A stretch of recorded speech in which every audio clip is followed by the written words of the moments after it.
Welcome to the Angel Rewatch, a spoiler-free retrospective podcast on Angel. I'm William. And I'm Derek, and this is a podcast for Carpe Noctem, originally airing on October 15, 2001, written by Scott Murphy. Angel is all excited that a local theater is playing a Charlton Heston movie. No one wants to go with him, but Fred eagerly jumps at the chance. Afterwards, Fred is convinced that it was a date and is absolutely giddy about it. Cordelia tells Angel he has to tell her the truth, but Angel chickens out. If this episode wasn't Wacky Three's company misunderstanding enough, they start investigating some mysterious deaths, and Angel switches bodies with a devious old man named Marcus. Marcus has been body stealing from local hunks. He overtakes their bodies, has many nights of hedonism, and then jumps out before they die because of his heart issue. Marcus acts completely different from Angel, but no one notices it because apparently everyone is very stupid this week. Lila is still suffering with Gavin. Gavin tells Lila that he has made a big breakthrough with his plan to evict Angel from the Hyperion, and this does not please Lila. While everyone's investigating the murders, Marcus is at the Hyperion. Fred comes downstairs, and he quickly pounces on her. He tells her that she should get ready for a big night out in the town. While Fred runs upstairs and doesn't come down for at least an hour, Lila shows up. She gives Angel all the paperwork that he needs to keep from getting evicted, and then Marcus gets Lila drunk and they almost bang on the desk. But then Fred comes down and is all like, what's happening? And Marcus discovers Angel's a vampire and bites Lila. Marcus is overjoyed that he is in a body that can never die. He goes to the retirement home to kill Angel in his old body. Cordelia discovers the crying Fred. It takes them a while, far too long, to discover that Angel is not in his body, but they put it all together. They show up at the nursing home just as Angel is fighting Marcus, and they do the spell to swap them back. Angel crushes the summoning stone, and everyone is happy. Well, Fred's not. I guess Angel tells her he doesn't feel that way about her. Fred kind of just breaks up with herself, but Angel never says that he didn't have feelings for her. Anyway, it doesn't matter because Will is on the phone and Buffy's alive. And that's the end of our episode. I almost lost it in the middle of the recap. So here's the interesting thing. You have just finished watching this. I've watched this. We're recording on Saturday. I watched this about on Thursday. I don't have any strong feelings anymore about it. You very much do. I'm trying to contain the rage that is flowing through me. See, I don't hate it because hate implies like some kind of emotion, and I just feel nothing about this episode. Well, I was racking my brain. I was trying to think of anything that in like Buffy that I found as mean-spirited or homophobic or sexist, and I couldn't really think of anything. This just like pushed all of the me hating it buttons, and I don't understand what was the point of doing this episode. Like, if the point of a body swap episode is to be fun, like, oh, Angel's going to get to act in a goofy way that he normally doesn't. Before we start, I hate body swapping episodes. I just do.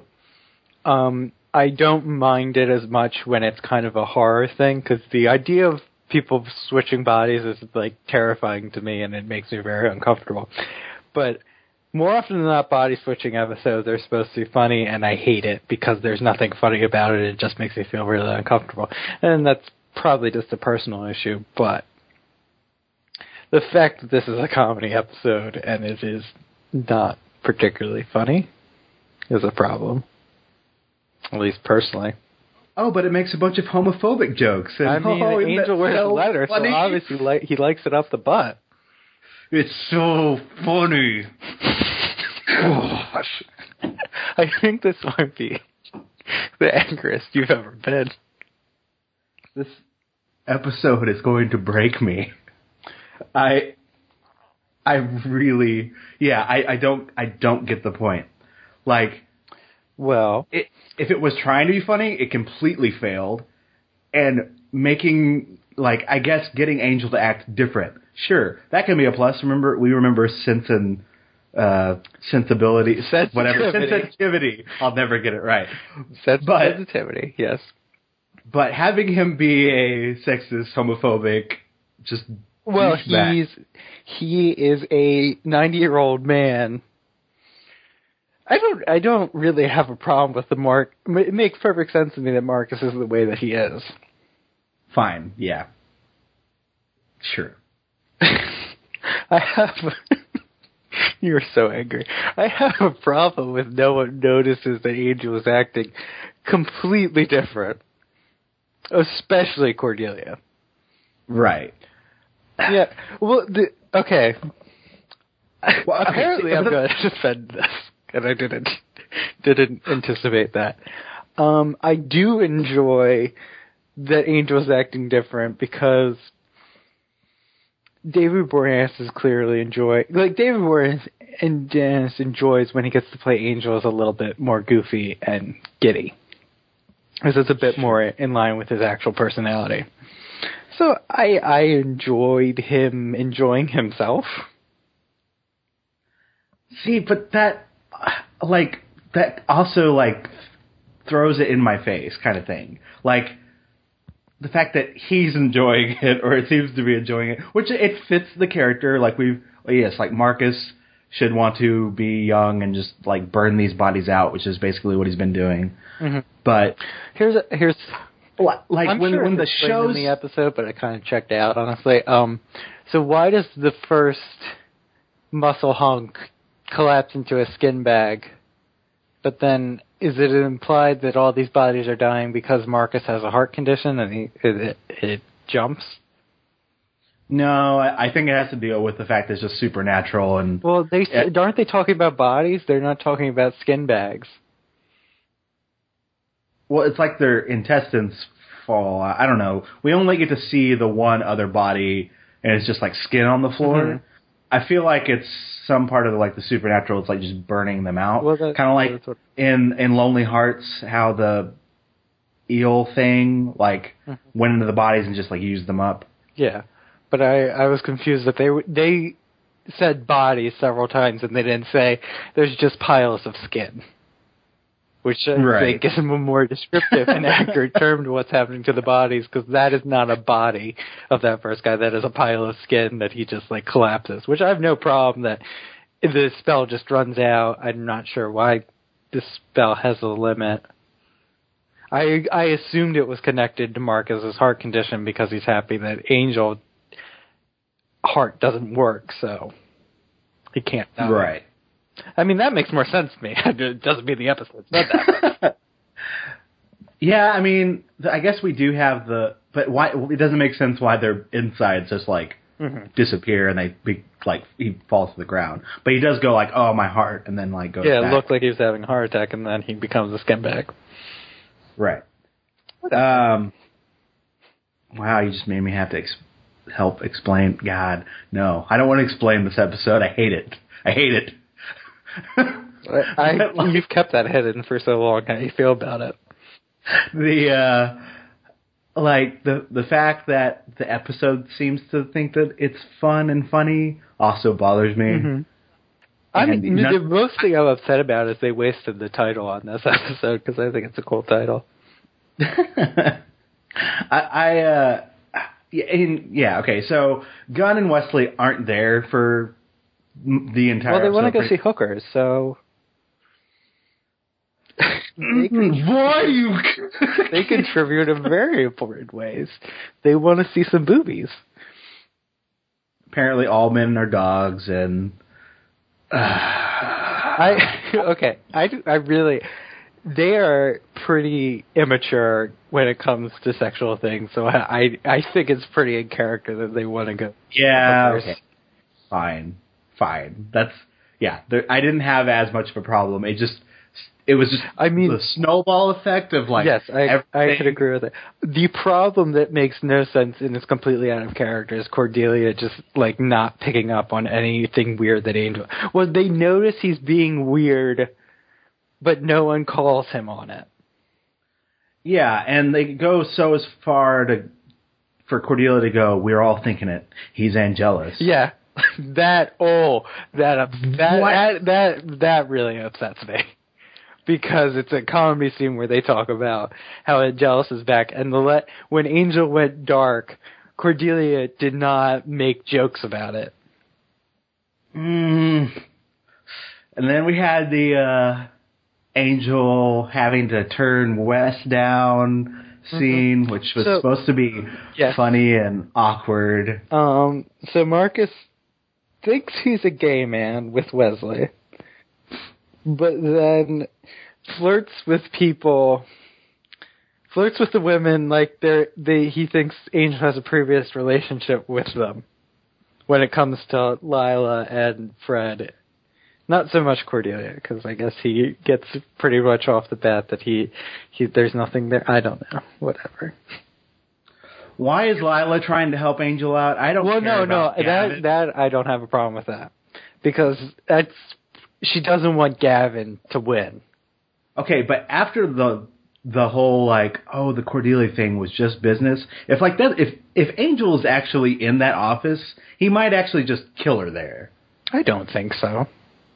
I mean, he would throw her out. Fine. He would threaten her. He would not kill her. I have no problem. Maybe I just think he would kill her because I'm so passionate right now. I have no problem with the fact that Lila gives him the documents because of everything she went through with Lindsay last year. She doesn't want to be in another situation like that where she's competing for her job and her life. Right. So, I guess that makes sense. So she's going to give... I don't know what Wolfram Hart's long-term plan is with Angel at this point, if they really have one besides messing with him. I mean, we haven't talked about Fred, and I actually really like the Fred story, and I could argue that this is kind of a Fred episode, except she's in the first 10 minutes prominently, and then she's in the last 10, and she's not really in between.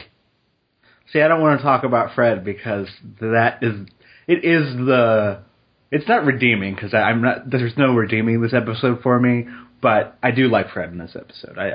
There's more things you want to rant about. Go ahead. I've said my piece. It's okay, really not worth talking about. So why is Angel just standing there at the beginning of the episode with the old guy starts chanting Latin? It's like, oh, that's really cute. I'm just going to stare at the old guy.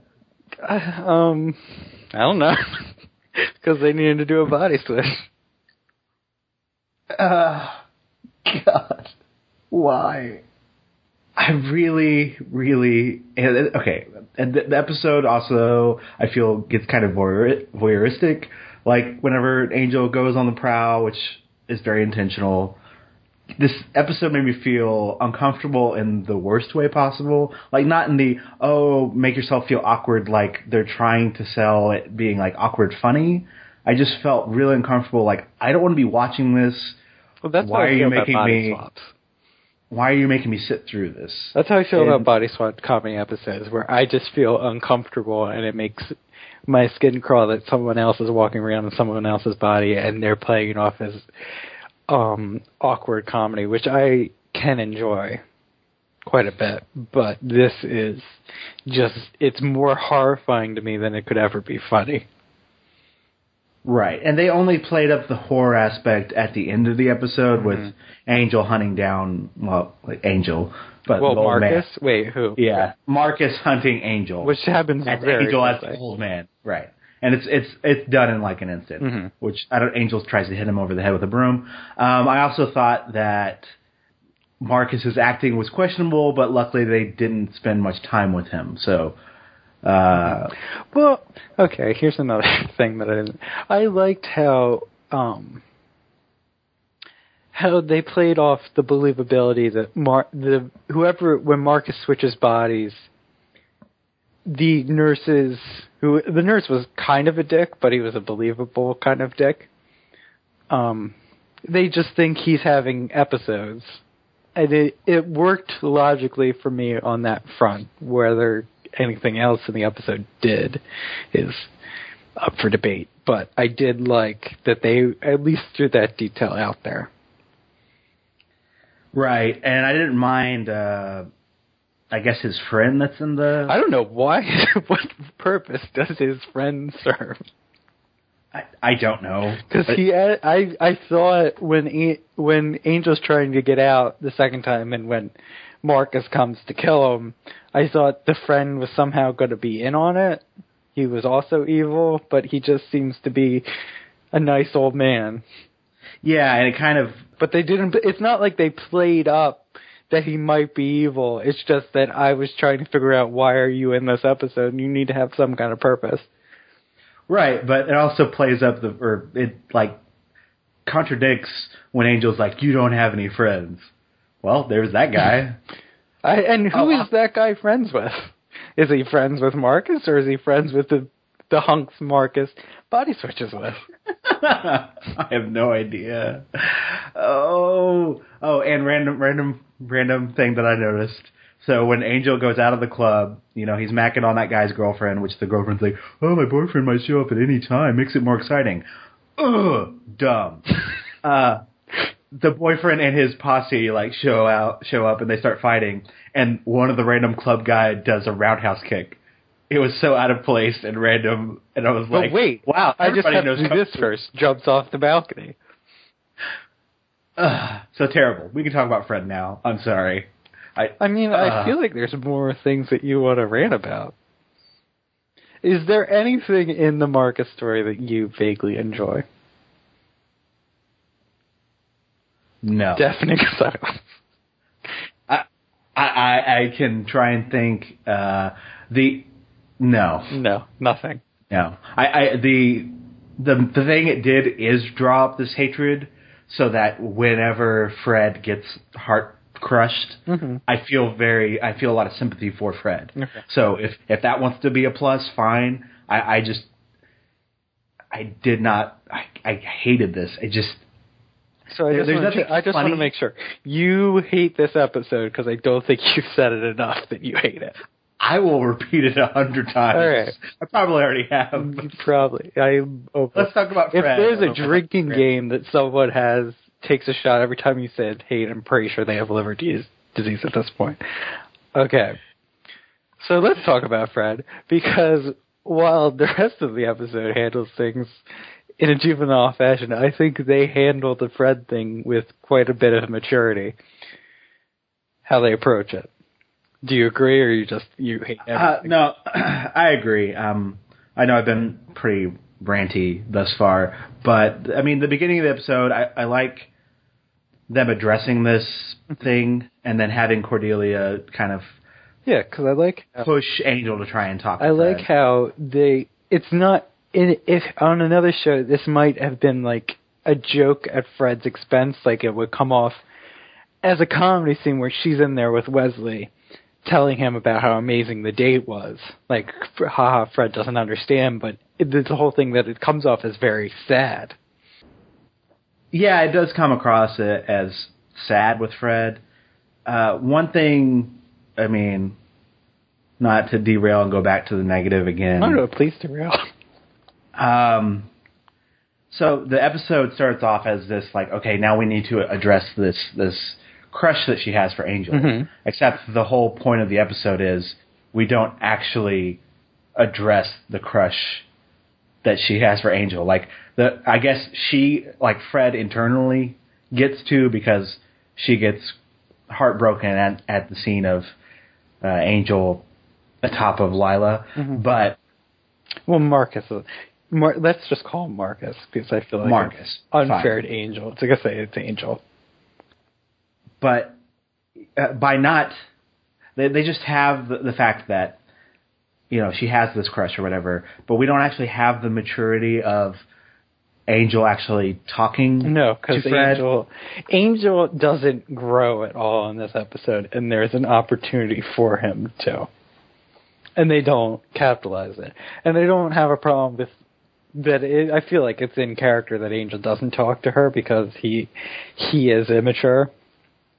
Especially when it comes to romantic emotions, he can't deal with it. But he could at least say something more in that final scene than having Fred effectively break up with herself.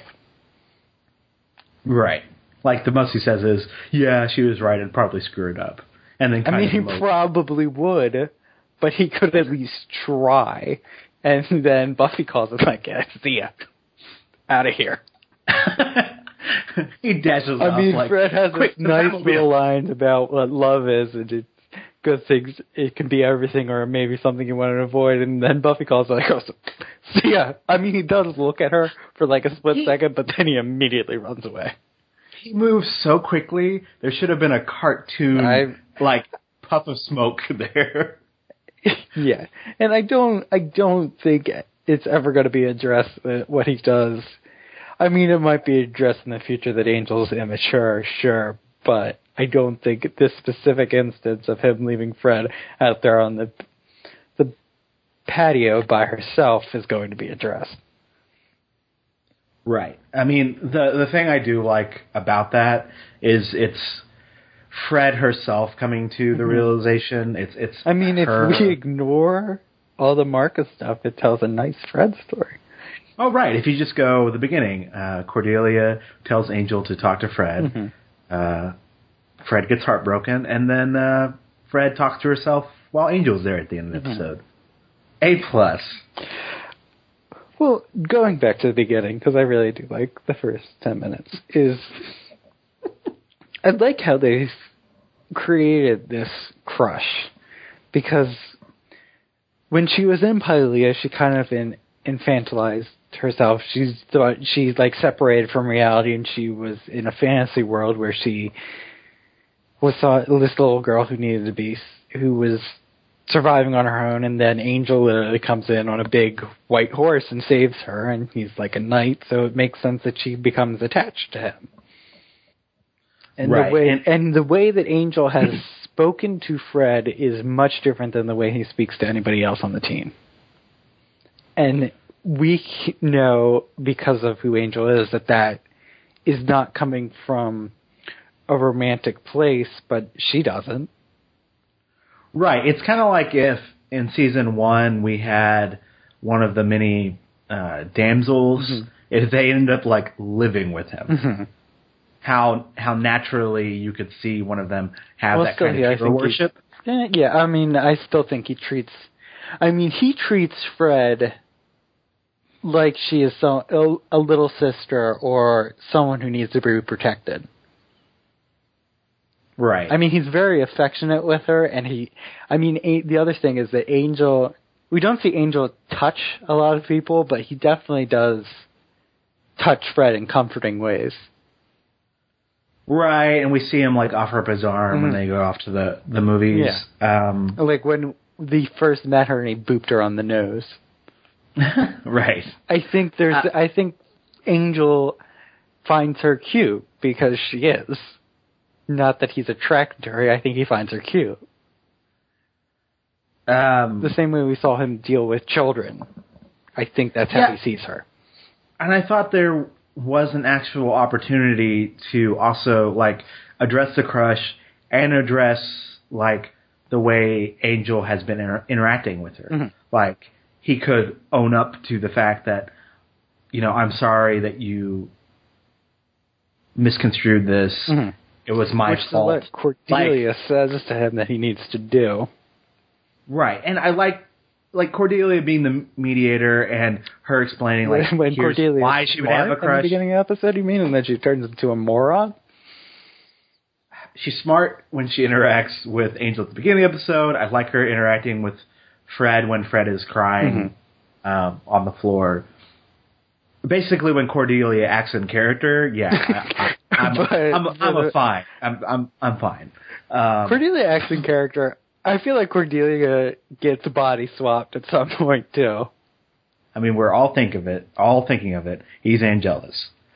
That is like the most rage-inducing line in the stupidest. More, I feel like the rage is boiling a little bit inside me now. The more we talk about what this episode does to Cordelia, because honestly, I don't care about anybody else. Yeah, I mean, whatever. Okay, other things that I liked. When Fred sneaks downstairs and scares everyone except for Gunn, and she says, "Hey, Fred." Well, he's not even looking. I liked that. That was funny. The beginning. So, literally the first slide. Yes, and we got a new power walk shot at the end. Yeah, well, we got a power... It's funny that we get the power walk shots in episodes we don't like. Because I'm pretty sure the one of, I don't remember which one, it was Angel. Well, there's an Angel, Angel's always in front, and he's flanked by everybody else. There was a Angel Cordy Doyle one. I don't remember what episode that came in, but I think it was Bachelor Party.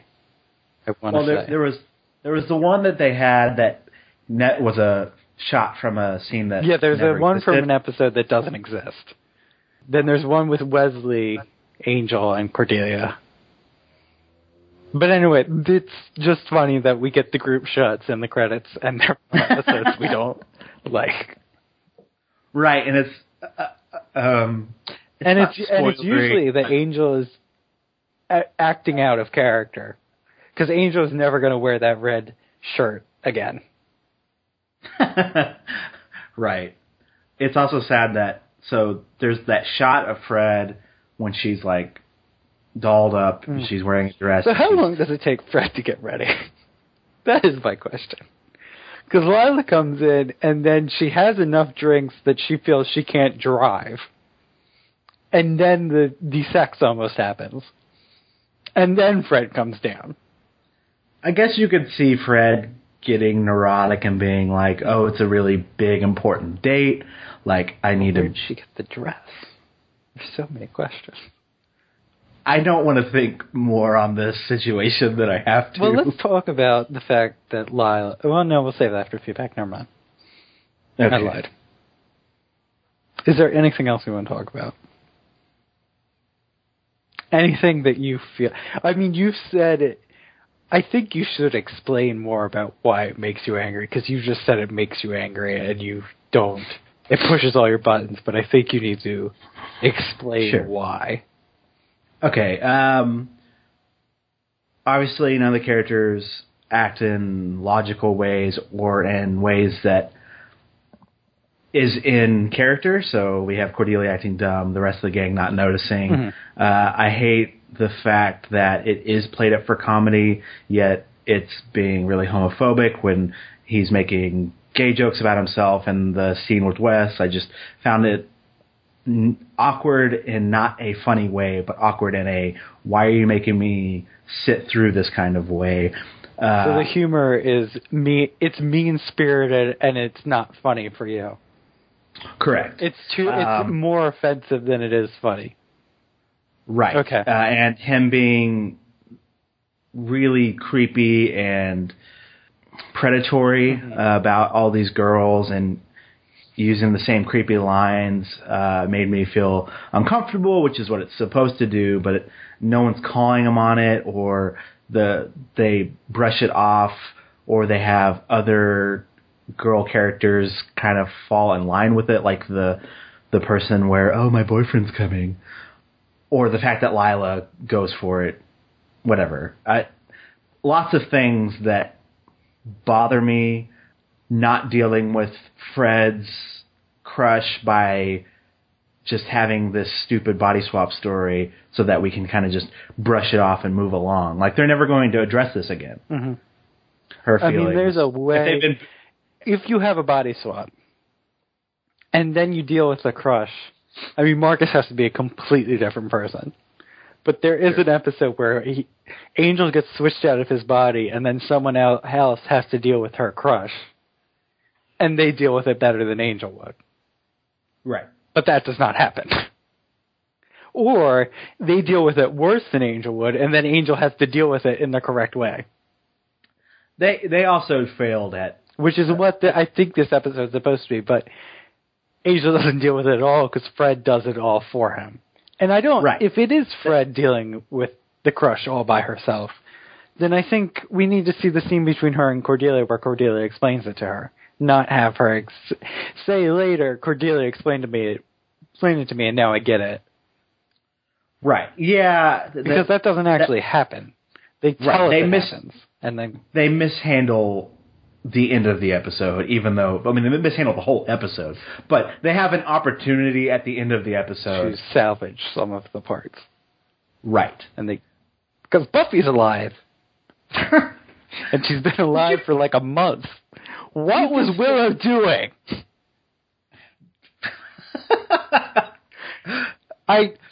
There was a Robin had commented, because obviously he doesn't remember this episode, that wouldn't it be funny, and I'm not sure if he was just being spoiler free or whatever, wouldn't it be funny if someone called Angel to tell him that Buffy is alive? And I remember that this scene happened, so I cut it out of his comment, and now it happened in this episode. Well, Willow. Yeah, Willow, I mean, why even on the phone, Willow? It has to be mentioned that Willow is calling. No one else. Because you're mentioning Buffy. I don't know. The Buffy stuff, it feels so out of place now. Mm-hmm. I mean, we've already talked about the fact that I don't think Buffy has any more place on the show. It didn't, yeah. She had no place on the show the moment he said, get out of my city. She had no place on the show after Angel literally said to her, "You don't belong here." I mean, is there anything more in depth that you feel like I'm not explaining myself on? You've explained. I mean, I think I understood what you meant by saying that it's mean-spirited, you don't like it, but you got a little randy, so I thought if people actually enjoy this episode, I think you needed to explain a little bit more about why you hate it. Yeah, the blinding white fury came up. I know, because you've just I couldn't think anymore. No, but can we move on to feedback now? I mean, we're going to talk about the episode more, but we could move on to feedback. I mean, you're not going to get rid of it. I'll read it. So our one comment is from Joseph, who said, 1. I had remembered this episode as being a pure comedy, and while there are a lot of funny moments, I have forgotten how dark it was. I'm still not sure if that mix of comedy and super creepiness made the episode better or worse than it would have been if it was clearly humorous or horrific. 2. My favorite comic moments... Well, this is going to upset you. Marcus looking down at himself and saying, obviously, and the look on Boreanaz's face when walking into that bar.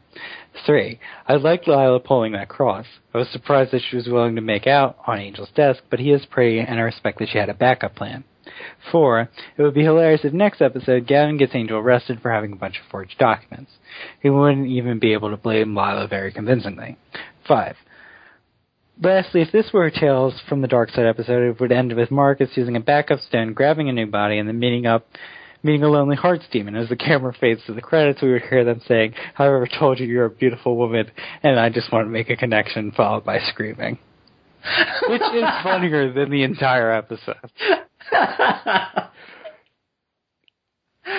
I love that last comment. That's what needs to happen. You can have your least favorite episode and my least favorite episode. No, Lonely Hearts is not my least favorite episode.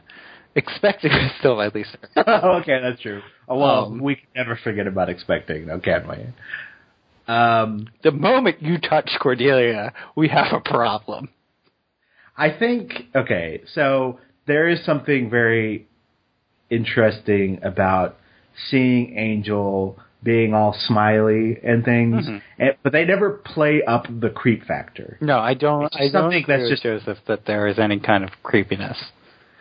I think it's there. I mean, the creepiness for me is the fact that I find body swap episodes inherently creepy. I don't think the episode does anything to enhance it. Just the fact that the body swap is happening it makes me uncomfortable. Well, I think it's another problem for me with this episode is that they have him doing creepy things by looking these girls up and down and be like, or whatever. Yeah, I don't think... And they don't play up the fact that that's... No, yeah, that's a really problem. Freaking creepy. They just have the characters ignore I think that's supposed to be funny. It's played off as being funny, not creepy. Like, isn't it funny that this guy is such a weirdo? If they had played up the creep factor... Well, if they played up the creep factor, then everyone immediately knows what's going on, and then there is no episode. Or it also makes the line... But it would potentially make the line, maybe he's Angelus, less of a freaking terrible, terrible line. We're all thinking it. He's Angelus. Womp womp. Like, they don't even have the characters, like, get really weird out, disturbed looks. No, like, when Cordelia says that he isn't jealous, no one reacts the way they would if Angelus was around. Because, I mean, Gunn should be very angry. I mean, Wesley doesn't think he's Angelus. Wesley acts, he knows that something is up. It really comes down to Cordelia even saying the line. Yeah, it's really... Because she doesn't act in any kind of way that... Yeah, Cordelia would not act that way if Angelus was back. Because she's the one that lived through it. Yes. She is the only one... I mean, well, I guess Wesley does now because of the fake synthetic Angelus. Please stop. It's forever. But Cordelia lived through actual Angelus going to murder everyone. Right. I mean, I'm tired of, at this point, 3 seasons in, where someone mentions the name Angelus, and someone else in the room has to say, who's Angelus? Oh, it's what happens to Angel when he goes bad. I think we're past that point. I guess. I mean, even this season, we've had a bunch of flashbacks. Mm-hmm. I think we all know. But, I mean, it's important for Fred. Yeah, but they could have told Fred off screen.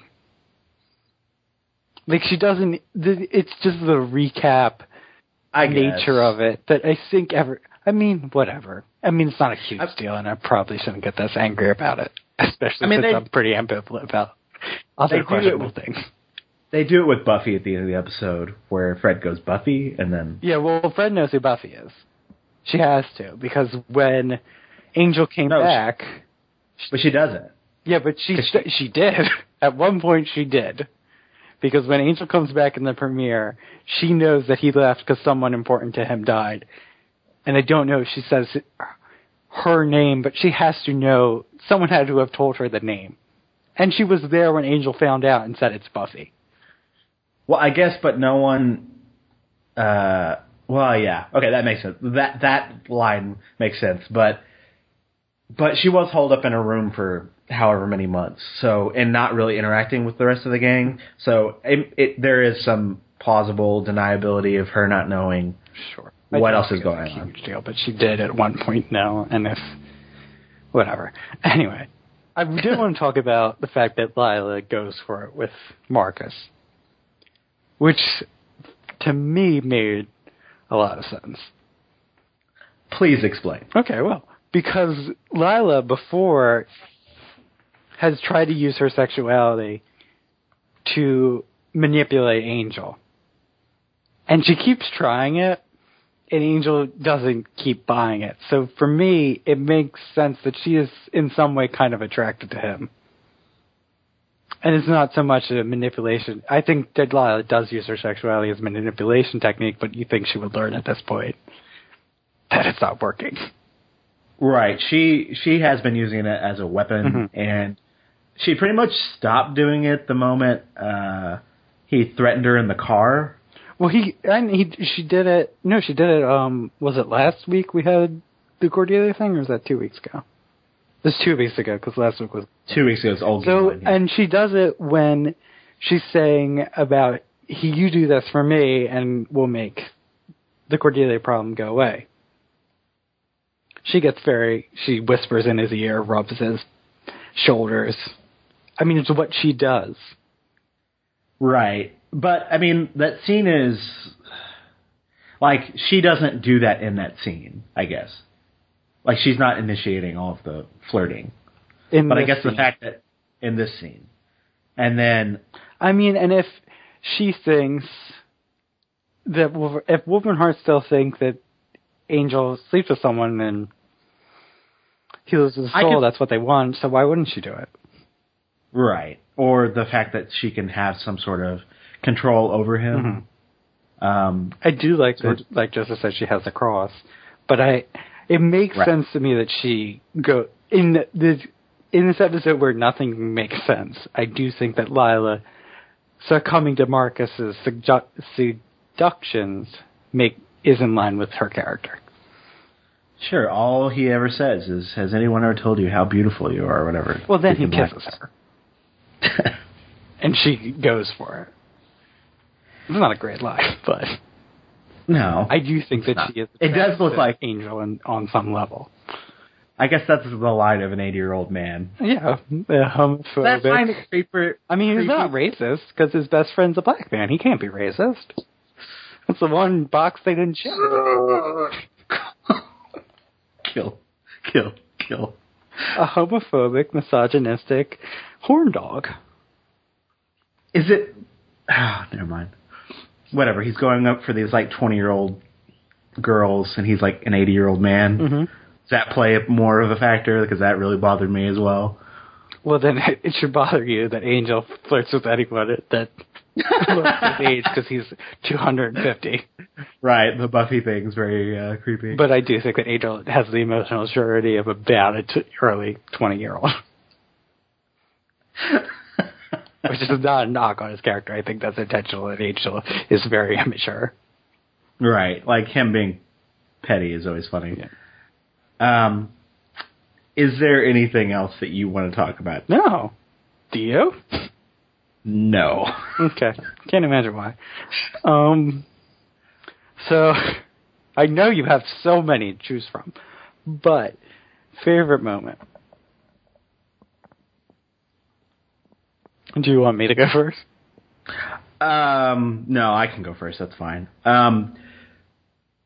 I went with Fred weeping, like Cordelia coming to Fred to comfort her. Mm-hmm. Mainly, the episode had been putting me in a very negative space, and them hurting Fred like that, I still found it pretty emotive, or I was pretty sympathetic with her character. So I thought that was probably the strongest in the episode. Sure. So I went with what's probably like the fifth line of the entire episode. When Fred is looking at the magazine that Cordelia is looking at, and she says, she's talking about the skinny models and what's their excuse. And I do think that's a funny line, but what I also like about it is when Cordelia says fashion and Fred has her typical awkward laugh response, and then she tries to rein it in, and then Cordelia smiles about her like she just kind of enjoys her at this point, which I think is a small but important moment in their relationship. Yeah. I don't mean to, like, derail, but so are we not addressing the fact that Gunn is suddenly, like, there's no problems after last week? In what sense? We don't see it. Well, I mean, we don't see him interact with Angel, but I mean, I don't think there was ever a problem with. I don't think there's ever a problem between him and Angel. Angel and him leave it on pretty good terms that they accept each other for what they are. I don't think there should be any contention. When he thinks that Angelus is back, he should be angry or have some kind of response other than giving Fred exposition for who Angelus is. Okay. Sorry, I didn't mean to... No, we didn't talk... I mean, Gunn's barely in the episode, and neither is Wesley, so there's not really much to talk about. But if Gunn believes Cordelia that we're all thinking it, Angelus is back, he should not be that blasé about it. No one should. Because everyone believes that Angelus is back besides Wesley. And Fred, who doesn't know who Angelus is. Right. It slightly bothered me that there was no consequence from last week. I think that's optimistic thinking anyway, since when we talked about last week, I didn't think we didn't feel confident they were going to follow up anything with Gunn. Right. Which, I'm not holding that against this episode. Mm-hmm. There's so many more things. I don't know, we can't even talk about that. So, scores? Why don't you go first? Okay. I'm giving this a 35 out of 100. Mm-hmm. Is that the lowest you've given anything? Yes.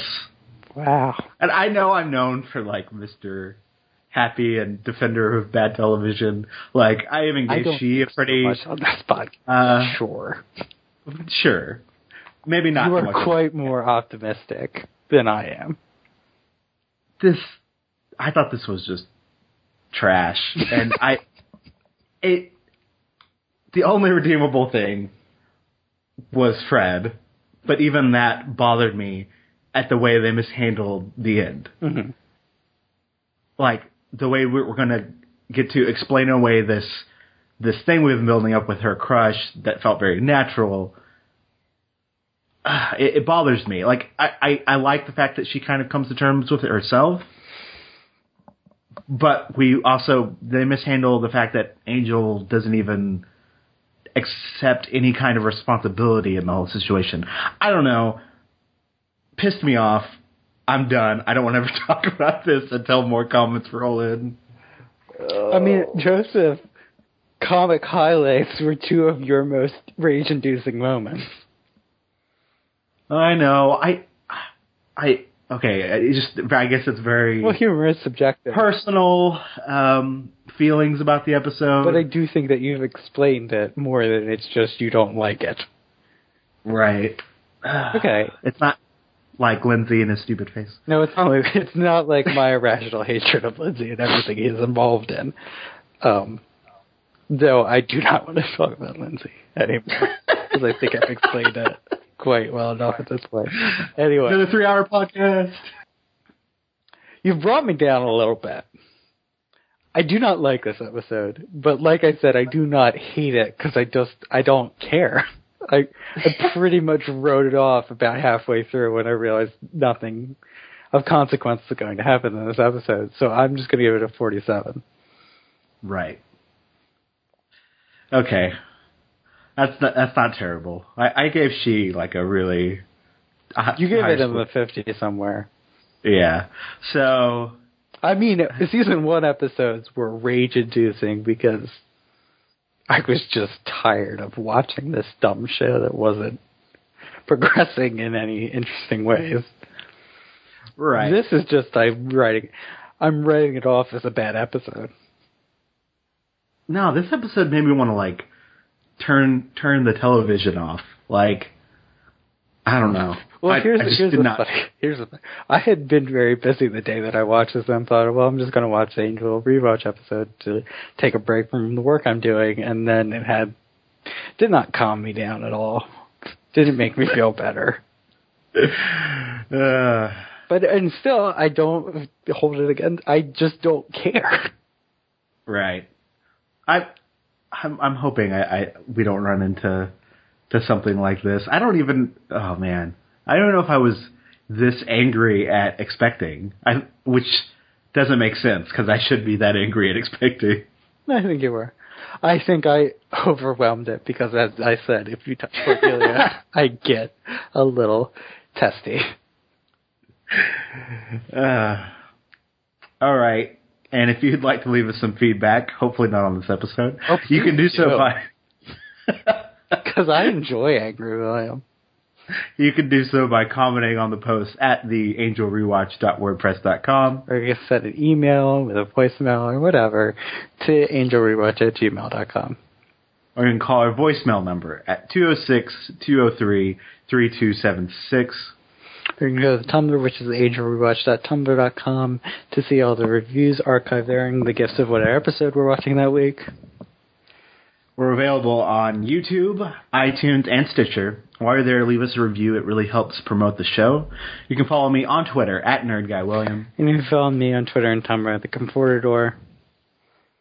And next time, we'll be reviewing Fredless, where Fred's parents come to town.